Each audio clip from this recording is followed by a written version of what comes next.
Hi friends, आज मु आपण मानक चॉकलेट केक करके देखबी।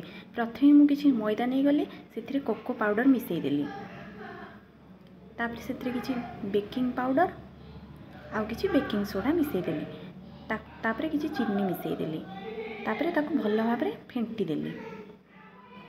कॉफी को मु पानी कर देली आ से पानी को से केक रे मिसई देली, तापर किछि फॉर्चून सनफ्लावर ऑयल मिसई देली, तापर ताको भल भाबरे फेंटी की सेथिरे क्षीर मिसई देली। क्षीर मिसई की भल भाबरे ताको फेंटी देली।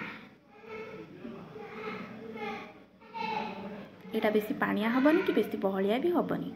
तापर गोटे जगह मु तेल मार देली, भल भाबरे चारिपटे तेल लगे देली, तापर मैदा पके देली, कारण मैदा पकेले केक टी भल भाबरे खसी जिवो। तापर मु सेथिरे प्रस्तुत करके रखिथिबा आण को ढाली देली। ढाड़ी की तापर लो फ्लेम रे प्रेशर कुकर रे ऊपर गोटे स्टांड दे देली। स्टांड ऊपर मुझे रखीदेली, रखिकी सीटी आड़े की बंद कर देली। लो फ्लेम रे 45 मिनट बसला पर केक टी केते सुंदर भाव में तैयारी हो जाइए। मुझे बाहर को काढ़ी आनिली, टिके ठंडा हो जगह काढ़ी देखो केते सुंदर केक टी होइछि। चलते काटिकी देखा